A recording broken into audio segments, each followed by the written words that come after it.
Hi guys, I'm Chris. And I'm Mike. And welcome back to this week's No Limits and Mitch Rap podcast. Happy New Year there, Mike.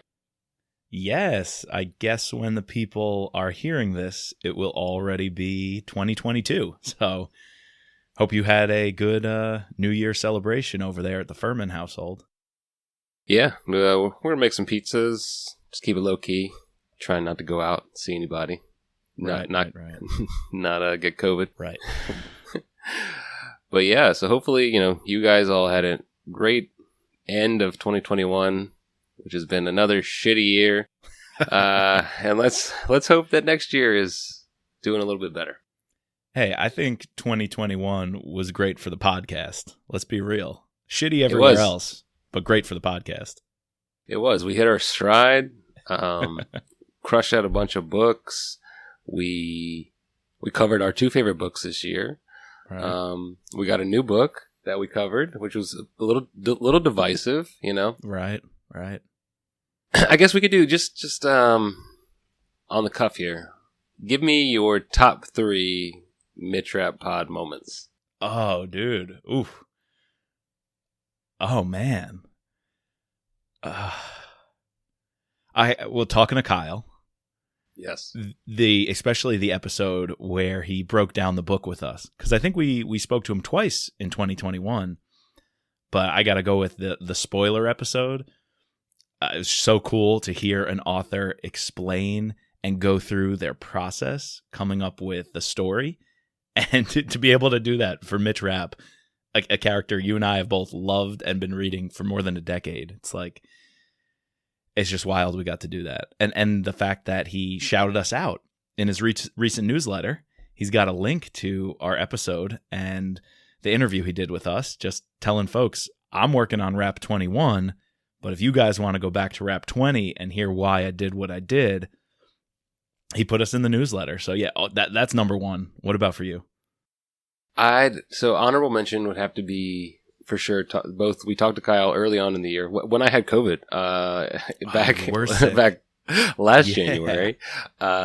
With I guess maybe I had Delta wasn't around. Maybe I had Alpha, whatever. And then obviously talking to Kyle this year about Enemy at the Gates. Also, I'm just looking back at some of our episode notes. We had a 1-2 punch back to back. We talked to Rob Richer. Oh yeah. And right before that, we talked to Matt DeVoe. And those guys, I don't know, they in this community really enjoyed talking to both of them. Or you actually talked to Rob yourself, listening to that pod. That was great. We finally got to discuss American Assassin with the comm majors. They had some thoughtful insight. We had your unboxing. You remember that?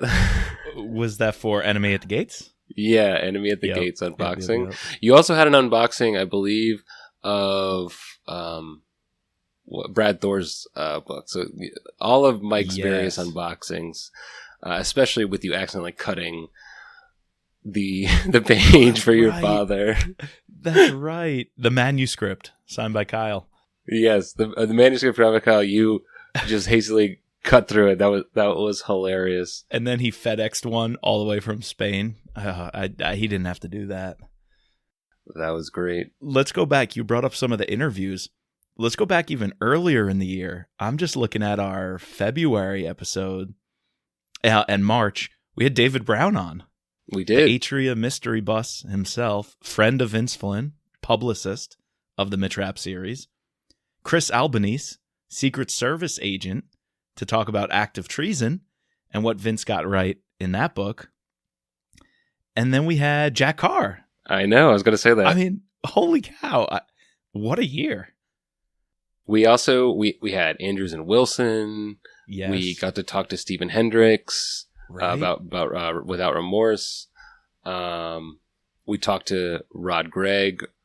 We talked to the Body Man, or not. We talked Bishop. About the Body Man with Eric Bishop. Dude, Fred Burton. Exactly. And Fred, that was an awesome pod. That was really great. Guys, great interview. If you haven't read Fred's book on Benghazi, Under Fire, or Beirut Rules, both just unbelievably accurate historical books that read almost like they're a thriller novel themselves, even though they're nonfiction. Just that guy is awesome. And the amount of connections he has in the world of security. I think it was Diplomatic Security Service that he worked for. Just, man, combine all the experience of those people we just named.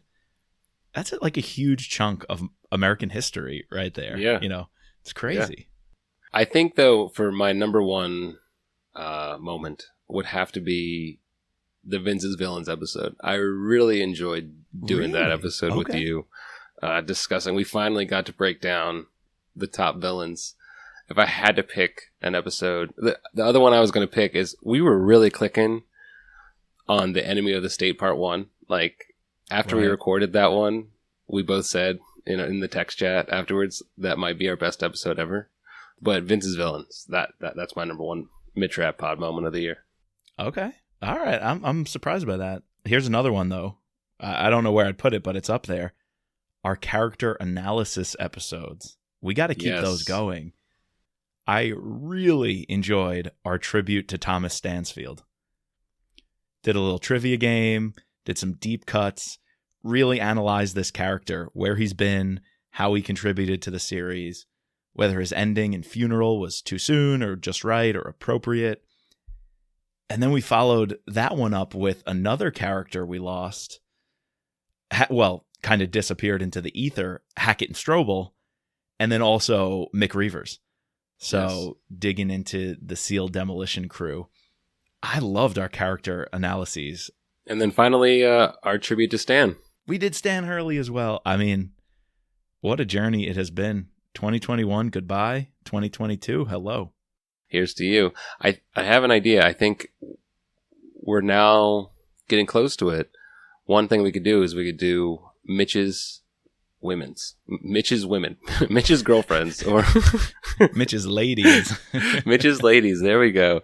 Because we just finished up our run with Donatella. Obviously, we have Anna, Agent Rivera thrown in there, and finally Claudia. And now Claudia. Oh, and Anna. Anna's one of Mitch's girls. I said Anna. Oh, little Anna. Little Anna, yeah. But also the one who got away. The one who we don't know how it ended. Greta. And Greta, dude. Oh, man. Whew, that would be a fun chat. That would be a good one. Hey, though, 2022 is going to bring some other blessings. Because, Chris, we were kind of talking about this last episode, but I think there's some news you didn't tell the people yet. Yes, we kind of hinted at it when we were talking about what I named my son Mitch. Now, or not son. We don't know if it's a son or girl. Anyways, I'm having another child, baby number 4. Number 4. Yeah, so we don't know if it's a boy or girl. And Patrick really wants. We were going over names this morning. He's like, "What about Miles?" And we've been watching a lot of. He's been watching a lot of the Spider-Man and Friends series on. There you go. On Disney Plus. So he has Miles Morales. And I was like, all right, well, what about, we have to have some girl names. Like, what about Gwen? He's like, no girls. It's not going to be a girl. It's going to be a boy. We don't even need to think about girls' names. So Patrick's got 2 sisters already. So yes. My boy Patrick. I'm expecting in April. So that is awesome. Bring that podcast microphone to the hospital with you so we can get some live updates. I'll be bugging you to podcast the whole time. Oh, I'm sure. I'm sure it'll happen. Hopefully that'll come in our. Will we be yet into season 2? I don't know. We need to discuss. Yeah, we might be on break. So to give you guys a little rundown where we're headed, just loosely, in the new year, January will be Red War starting next week. We're a little late this week, so we don't have it prepared for you yet.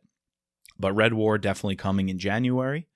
Then we're going to use maybe a month or 2 to bring you some other episodes we've talked about, all these thematic topics and discussions that Chris and I want to have with you to wrap up the series. A couple more interviews we've got lined up. So I think you're going to hear from us weekly through February, through March. Probably take a break in the spring, baby break in April. And by the summer, we'll definitely be updating you with season 2 or round 2 of where we're headed with the podcast. But don't worry, at least the first couple of months of the new year, we got you covered with Mitch Rapp content. Yes, our time with Mitch Rapp is coming to a close. And one of those topics that we have to get to, is our book ratings. Just to give you a little primer for that, we recorded on the tail end, after we finished last week's episode, we recorded this, we were just throwing out some hot takes. Whether or not something would be a strong dislike. Well, what did you term it, Mike? You had the branding of it. Oh, popular versus unpopular. Popular versus unpopular. And I took this from patron Steph K. She posted in the Fans of Mitch Rapp Facebook group, because last week we were doing listener appreciation and doing a rundown of social media. Well, Steph K posted, any unpopular Mitch Rapp book opinions? And it's got a number of hits. So Chris and I go through some of the comments, popular versus unpopular, and give our take. I'll give you an example, because since we recorded, someone added a new one. You got to tell me, popular or unpopular? Mitch is still only in his 40s. Hurley was still killing into his 70s. Mitch has many years of killing left in him. I'd say it's popular. Sure. Do you think Stan was killing, though, all those decades? While he was training, obviously he wasn't out on missions. And it was only the kind of events of American Assassin where he had to go back into the field. So are those years of killing if you are shifting to training? Or are you not killing for a long stretch of time there? He's probably, because the Orion team had been around, and like Mitch was a couple recruits in. So I'm sure they had fits and starts of like getting somebody, almost got to like, all right, this is our guy, went on a mission and maybe, went, all right, this is not the guy. And then finally it went south. That's at least my headcanon, like, because they mentioned like they had been trying this for a while, and then finally they stumble upon Mitch, and he's like the perfect guy or whatever. Well, Hurley doesn't think he's the perfect guy, but Irene thinks he's the perfect guy, right? So in my mind, like that, the scene with all those people that are there, that's not the first time around that they've done it. It seems like they've had this system up and running for a while, and that was just another class, and Mitch was, like the third class. Do you think that was the first class? No. The Orion team was up and running, and the training was up and running, and most of the recruits failed in previous rounds, for sure. But what I'm questioning is, was Hurley in the field during those years for any reason? Because I remember part of American Assassin was getting Kennedy to authorize or Stansfield putting Hurley back in the field, letting him go out with Mitch and Victor because of the circumstances. There was crazy shit happening. So I don't know if for the other previous rounds or while he was building the Orion team domestically, if he was actually out on ops doing any killing, because it seemed like there was a push that he had to go back into the field, even though CIA leadership didn't want him out in the field because he was retired. So was he killing during that time? We know he was when he was activated again. I think he was doing off-book stuff. Him and Stan had some agreements. Maybe the CIA doesn't know everything that he did, but I don't think you put a weapon like that back on the shelf permanently, forever. And you can't, even if you try. Yeah, exactly. Because he still has all those contacts he needs to keep up.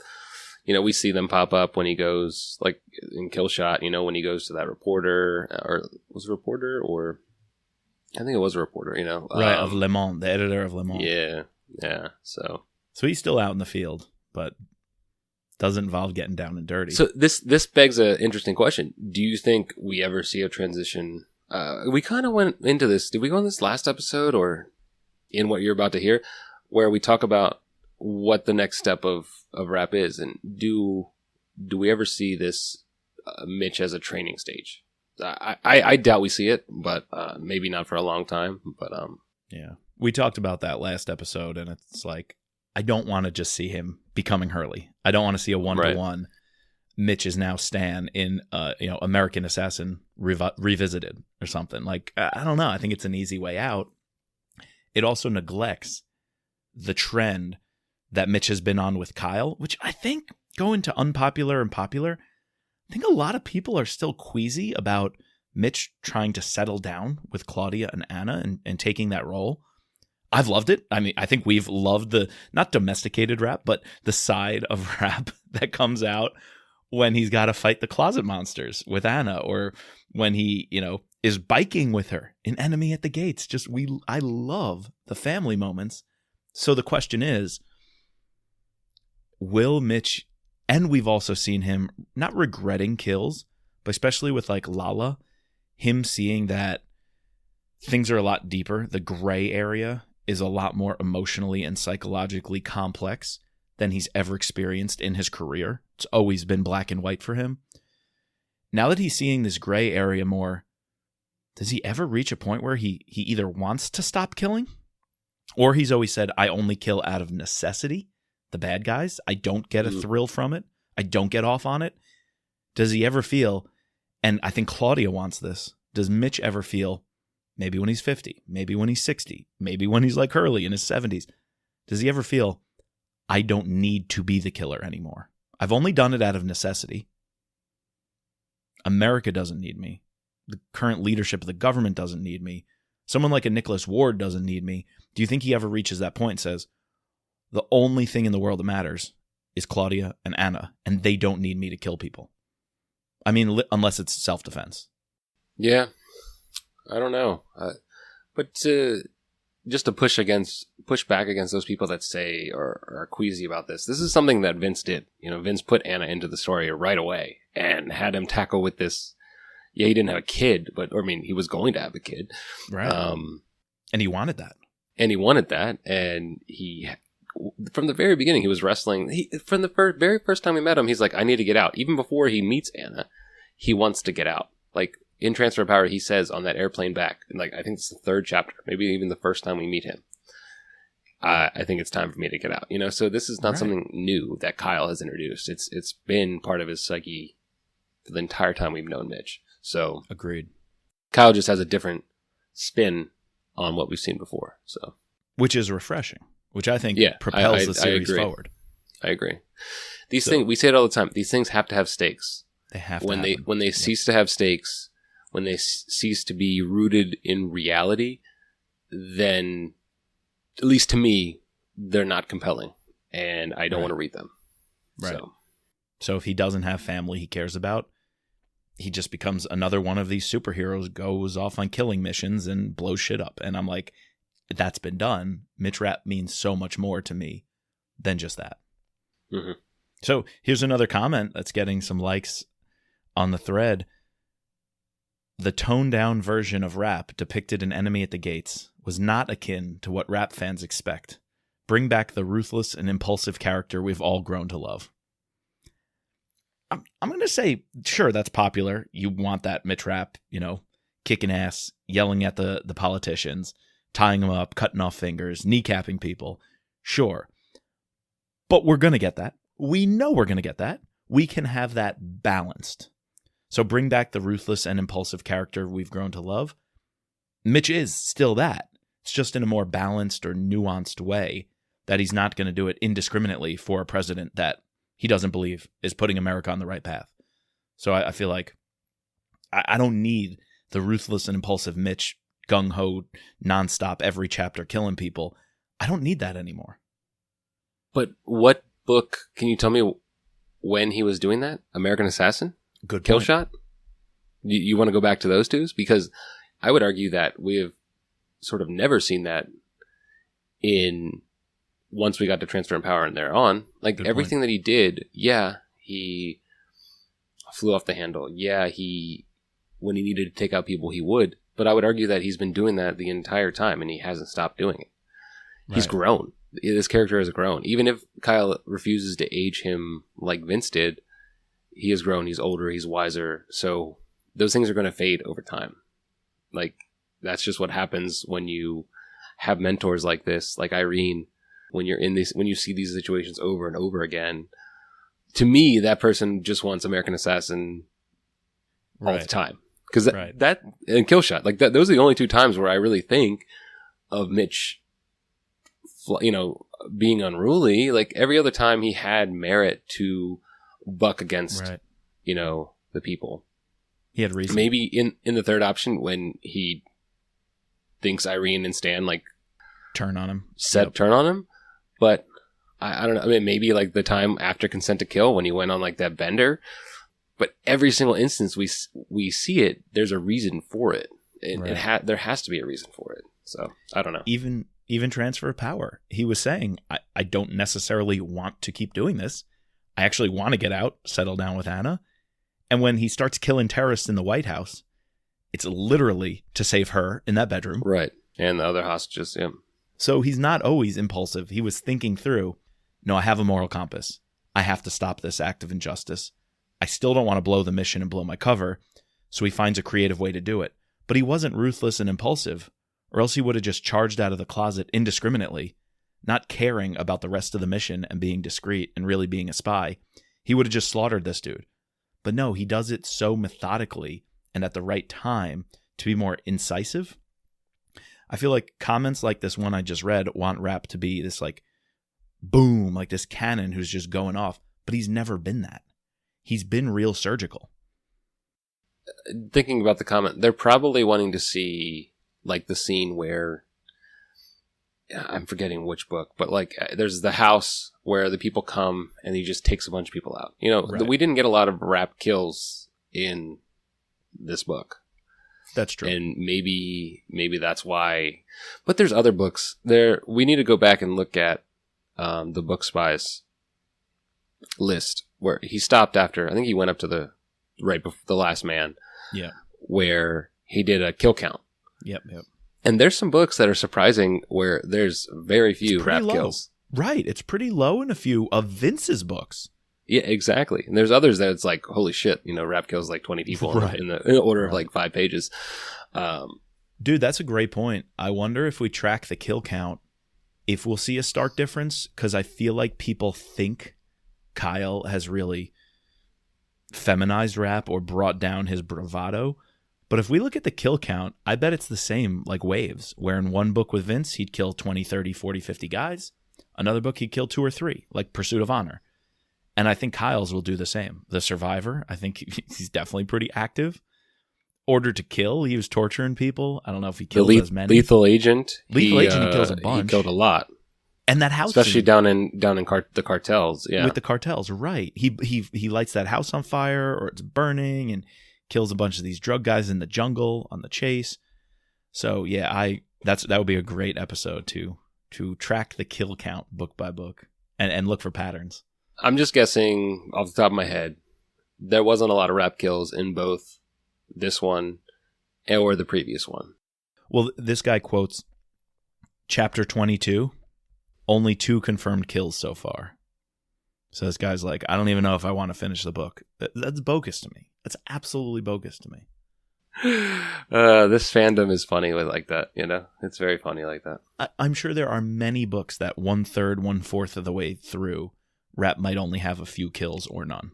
I bet that's common, yet we're complaining about Enemy at the Gates for it. It's a divisive book, unpopular opinion. What is Enemy of the Gates a good Rap book? Dude, you know where I stand on that. We've been down this road. I've had such an emotional roller coaster with this last book, and honestly, that's probably a good thing, you know, to have this fan engagement. You know, right. There's no such thing as bad press. Right. The book sold. People are not going to go running away. They're going to be lining up. We just saw that Kyle posted the first draft. It's coming out Monday, I think, of Ep.91. Right. So he took a shot. He got people talking. And to me, that's a good thing. So I think all this buzz, for better or for worse, makes you want the next book more. Sure. Yeah, what happens with the Cooks? How do Rap and Kennedy either work around them or eliminate them?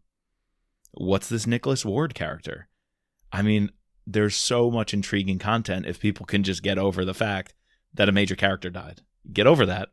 And there's so much more that this series can go into. That's good. Yeah, since you mentioned it, though, the draft of Ep.91 in Kyle's newest newsletter, he's got a screenshot. Unfortunately, it's blurred out. I have tried. You know me. I tried zooming in. You've found some anti-blurring like technology? I tried going pixel by pixel, trying to get any of these words. I have no luck. I mean, it looks like dialogue with where it's indented and whatnot, But yeah, I need Marcus on it. I think he's the only one who can unscramble that picture. So we'll have to wait. Let's get IT on that. All right, guys. Well, we hope you enjoy our breakdown conversation of popular versus unpopular comments that we've seen online. Thanks to our Steph K, patron of the podcast, Steph K, for posting that on Facebook. Always good to see fan engagement. So enjoy this discussion of popular versus unpopular Mitch Rapp opinions.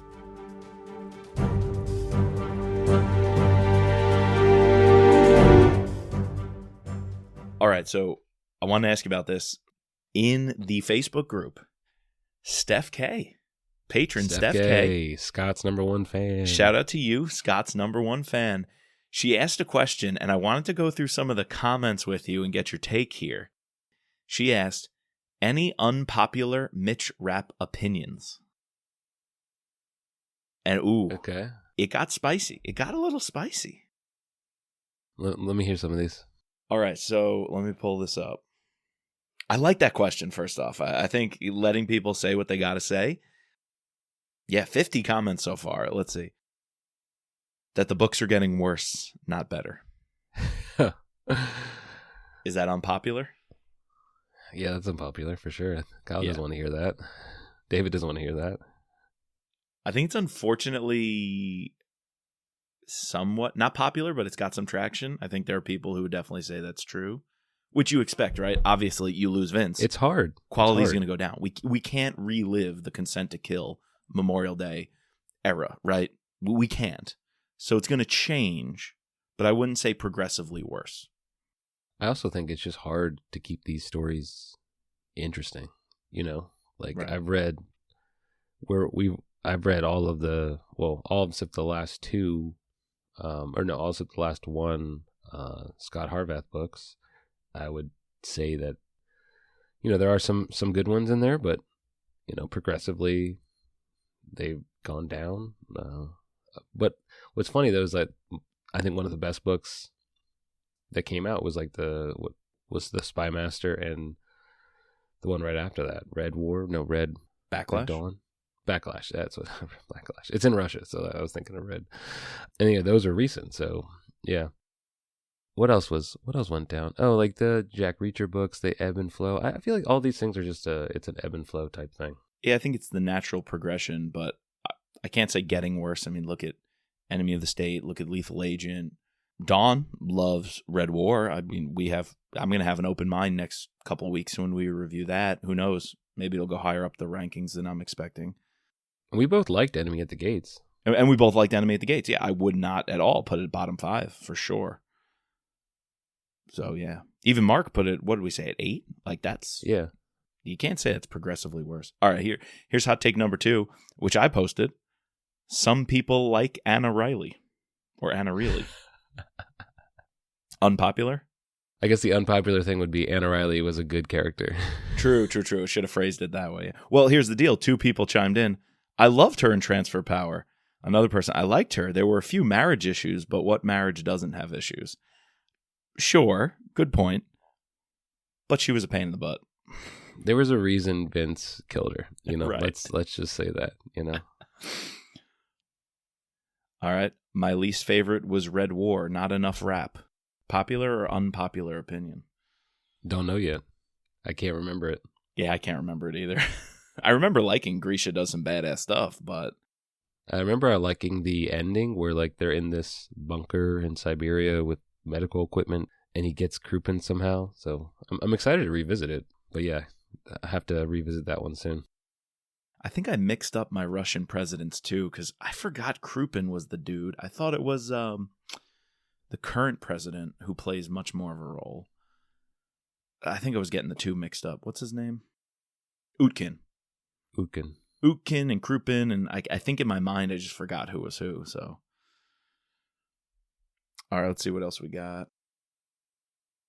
To me, this is very unpopular, but I think the person liked this idea.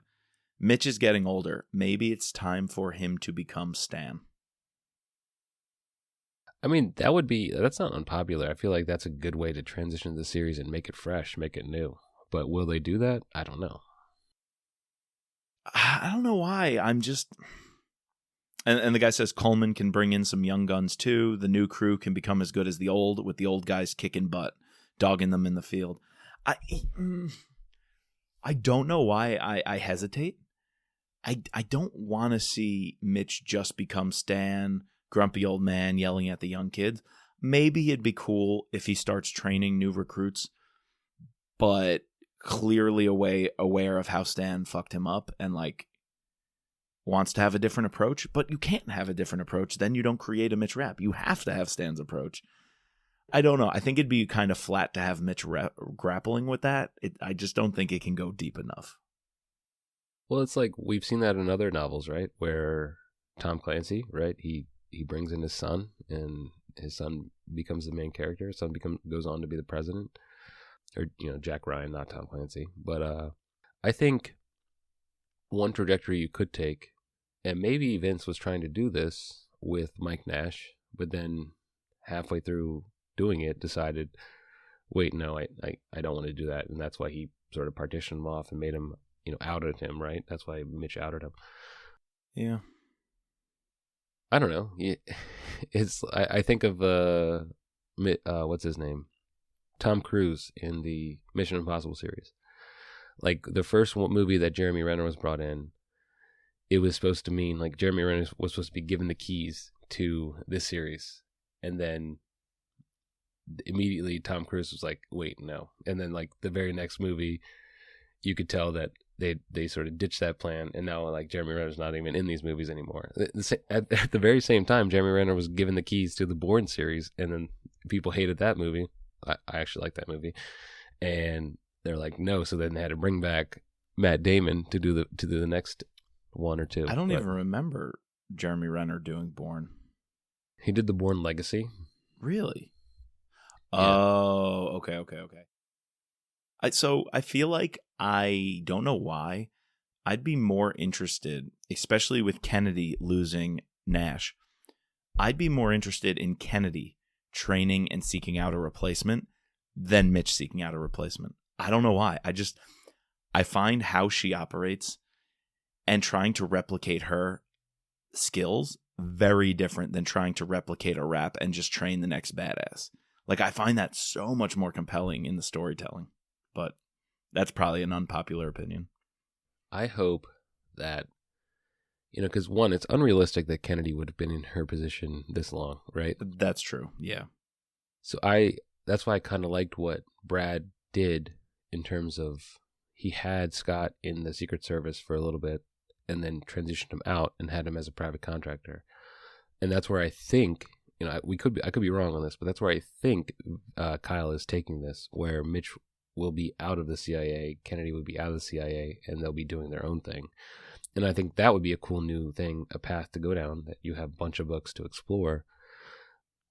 But yeah, it just doesn't make sense that these both these people have been in the CIA this long. I mean, I guess Mitch has been in the CIA this long, that could be possible, but for Kennedy to be the director of the CIA this long? Right. Yeah. I mean, I guess it's a book, so you can do whatever you want, and I guess she hasn't been the entire time because we had Stansfield in the very beginning. But how much did we love Stansfield's transition to Kennedy? And then you throw in the layers of Uncle Stan. So Stan Hurley, knew Kennedy as a kid. Stansfield was always there as like a grandpa kind of figure to her. I think Stansfield was killed too early. Do you agree? I think while I would like to see more of him, you had to thrust Kennedy into the spotlight. I feel like he ran his course. He put in his time, and so I thought it was kind of sweet the way he went out. Of course, I want to see more of him, but you know me, I like that finality. So I appreciated that he came to a close, yet Kennedy essentially is his legacy. And while at the time, and I'm pretty sure it's unpopular, that the killing of Mike Nash, but I like that. I actually kind of do like it because it means that there's some stakes. And we've mentioned this before, that, of course, by killing Stansfield, that adds progression, it adds nuance, it adds layering. By killing Hurley, like at some point there needs to be death, and there needs to be transitioning of people. So yeah, And any other good ones you got there? Here's a good one. And again, our friend Mark. Popular or unpopular? I never saw Claudia and Mitch as a couple. Felt weird after the events of Consent to Kill. Mistake by Kyle to bring them together? We didn't harp on this too much in our last pod because I did pop in my head though this idea that he would really get this close to someone who was, I mean, I guess she never really wanted to kill Anna, but she was implicit in harming him. And yeah, it is a interesting subplot, but yeah, I'm gonna go. I buy love it. That. I buy it. Right. It sounds kind of dumb on the surface, like what? She was involved with Louis, who killed Anna, and Mitch can't move on from Anna. But how deep did Kyle take it in the last few books with what's going through Rapp's mind? He's grappling with it psychologically, emotionally. Like, to make Mitch Rapp emotionally and have psychological depth in this, I think kudos to you. You pulled it off. Like you sold me on it. And then how much did I love every time Mitch went to go visit Anna and Claudia in South Africa or whatever. I wanted to hang on every last word and the tension between the two of them. And I thought it worked brilliantly. So I'm going to say super unpopular if you don't like Mitch and Claudia and think it was a weird or bad decision by Kyle. Sorry. I'm shipping it big time. And I think that it just builds upon his choice to let her live, Yes. And then I could see if Kyle didn't do the work, then it would be unpopular. But I feel he did. I think you do too. He did the work and it pays off for sure. I look at Consent to Kill and how much hearing that girl's name was Anna, how much that meant to Mitch, and not just it meant to Mitch a lot back then because he was fragile because he just lost his wife. No. He's committing to essentially raise this girl, to be the father figure she could never have because Louis had to die. Mitch is going to he's going to step in and it's going to change his life. I think that's fantastic. And the people who are like, yeah, but he should be out killing. We've seen Rapp kill. We know he'll kill. He's going to keep killing. But by adding these layers of him assuming the father figure for Anna, knowing who Anna is and her history, it just means so much. It's amazing. And of course, Claudia has to be there, right? Like, what are you going to just kill off Claudia and then say Mitch has to raise Anna alone? Like, that'd be so dumb. That'd be super dumb.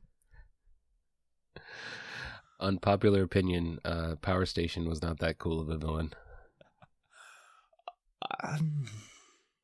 Could have been better. Good villain. Could have been better, but yeah. All right, well, popular, unpopular could maybe be a new segment.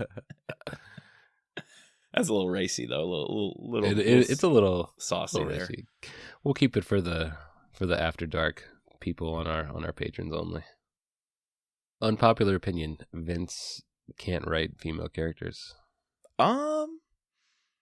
No, I'm gonna say most people I think would recognize that as perhaps his biggest weakness as an author. I think. What's crazy though is that one of his best characters is a female. Is right. That's like the only one he got right though. It's so ironic because exactly. Yeah, that's just a funny one. Yeah, I would say that's relatively popular. That his female characters were a bit weak. Unpopular opinion: Term Limits is not good. Dude, no. Disagree with you. Great book. I'm leaving it probably top 6. Term Limits is not a good book, bro. Dude, that's crap. That's absolute crap. Vince's that's my hot take of the pod. You can leave this in too. I officially Term Limits is one of Vince's worst books. No, dude, get out of here. Stop it. Nope. No. The plot doesn't make sense. No. I love how you retcons Scott in the future. Like, not true. Scott's one of my favorite characters, but I don't like Scott in that book. Dude. No. Okay, we're having a whole episode. The great debate. 1, is Term Limits a good book? 2, is Term Limits a Mitch Rapp book? We're doing it. That's an episode. All right, fair enough. Dude, I'm going to say I'm term not limits is not that good. Term limits is not that good. I'm not gonna stand for it. Term limits, great, but I will actually even show you. I dropped a little too much money. I wanted an original signed copy of Term Limits. I wanted the OG. I didn't get the signed, but I got an original Term Limits one. So yeah, I saw yours, and I was snooping. I believe that though was the 1998 edition. Oh, you got that 97 on eBay. I saw someone posted a signed copy with Vince's old signature, so you could tell it's authentic because it was his original signature in his first years as an author. You know, the big one with the tall letters before it got flat. July 97. Cloak and Dagger Press. Did it have the old title, or did it say Term Limits? Oh, no, it says Term Limits. I don't think the old title ever went to print. What was the old title? It was like something Fight for your rights. Stand up for your rights. Stand up for your rights. It's like a reggae song. Get up, stand up. Stand up for your rights. No, dude, I got a July 1997 printing, which I gotta believe is the first edition ever. I think that was the first month of publication where he was selling them out of his trunk, you know, in St. Paul, going around just on the streets outside the bar, awesome. Right? I love it. I'm hoping awesome. that's the copy I got. He was signing them just out of his trunk. It's crazy. Term Limits is not a good book, bro. Dude, bull, get out of here. In my rankings, it's gonna be no. It's gonna be the third from the bottom because there's only two. No. It's gonna be. It's in the bottom 5. It's in the bottom 5 for sure. No. All right. If you went between 10 and 15, I wouldn't smack you around too much. But bottom 5, no. It's in the bottom 5 for me. Dude, I'm gonna agree with you. Things were weird with the ransom letter. The demands were just jumbled up of like, I want tax cuts and no tax, but then I want government spending to solve this problem. And I'll give it to you. It's got its flaws. But... And he murders like a senator and Scott murders a senator and a congressman and gets off scot-free. Dude, it's because of Stansfield, man. You remember the conversation with him and Stansfield? He gets off because Stansfield pulls a Kennedy, like what Kennedy does later on. Stansfield sees something in Scott, nurtures that seed, puts him on the right path, basically saves Scott's life and makes him honestly, he saved Scott's life because Scott was going off the deep end, like what Nash could have been, like what Nash became. But Nash didn't have a Stansfield. Scott had a Stansfield. I'm so happy that Vince's second book was freaking amazing because Transfer Power. Good point. Term Limits to Transfer Power is like going from I don't even know, like a 5th grader's to the Iliad, you know, like it's going from a Honda Civic to a Lamborghini. Yeah, it's a vastly superior book, and will always be in the top 5 for me. Always. I agree. Yeah, if Transfer is not in your top 5, go find a different series. Yeah. Go drive a Civic. Not a good book, bro. All right, we're gonna have to hash this one out another time. It's my hot take of the day. I'm gonna say it's not a great book. It's not a masterpiece, but man, I'm gonna put that. I'll put that on the Twitter poll to say Term Limits bottom 3 books in the series. Oh, dude, you're hurting me. You know, go in the Facebook group, respond to Steph K with that very unpopular opinion. Because everyone will say that is a very unpopular opinion. And the only 2 other ones I might put there are Executive Power. Protect and Defend. Protect and Defend. Pursuit of Honor. No. Pursuit of Honor, not Pursuit of Honor. Pursuit of Honor. Yeah. Pursuit of Honor. Those are the 2. Here's an interesting thing. It's been 2 years. It's been almost 2 years since we read and reviewed that book, Term Limits. Should we re-review it? But maybe we should. I don't know. Maybe. But here's the deal. I can remember so many details. Me too. Vividly. I can remember the meet in the alleyway to drug the dog. Yeah. The first kill on that fat cat, Senator Ferris, getting out of the limousine and how he's described going into his house late at night. I could remember where the radio transmitters were put around Washington to jam the signals, going under the chain bridge in the Potomac River Valley to light off these fireworks or flares to throw off the choppers. Like, I can remember so many of these details. Michael O'Rourke, bro. Michael O'Rourke. Dude, if you can't say he was also one of the best characters, you're high. You're high. It's not a good book. All right. We're saving this for another time. All right. That's that. I'm done. That's that. I'm out. This is like cover C. I read a book. I love it. We talk about it for an hour. I have a great time. Then we end with cover C. Thanks, Chris. I supplied your cover C for the day. All right, dude. I have fun doing this with you. After we finished, like, we've read through all these books, I keep looking back at Term Limits, and it's just staring me, and it's just like, I can't rate this high. I can't. There's a reason I gave it a 70. You know, I mean, we were really harsh in the beginning, but like, I think I would still give it a 7. You know. All right. All right. Well, this is going to be a fun section of our total rankings. So. All right. Cool. It's Christmas, so I'm willing to leave it at that right now. You're willing to leave it like that? All right. I wonder if there's any other debates like this we can have, because this is a good one. I feel like there could be a few more somewhere in there if we dig. What's your favorite book? That's true. Memorial Day versus Consent to Kill. That could be a debate. Come in with like why you think. Yeah. But of course, civil discourse will have to see each other's sides. Yeah, exactly. I'll have to learn to listen respectfully. I'm not very good at that. I'll admit it. Yeah, okay. All right, man. It's been fun. All right, cool. Peace. All right, peace.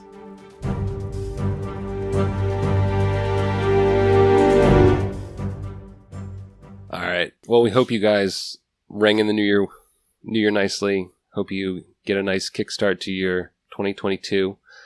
When you hear us next time, we will be bringing you episode 1 of Red War. It's got to be done. I'm started reading it tomorrow or today. We have to thank our patrons, our special operator, Sherry F., our special agents, Kevin, George, Matt, Dawn, Dennis, Peggy, Catherine, Ray, Bridget, Jeff, and Mark. You can subscribe, rate, and review using your favorite podcasting platform. Find us on MitchRapPod.com or on Twitter and Instagram at MitchRapPod. And as always, just let Mitch be Mitch.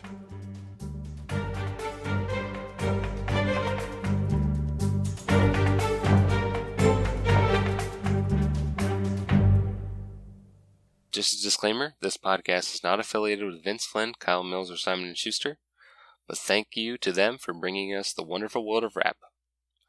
And the music soundtrack is Guerrilla Tactics by Raphael Crux.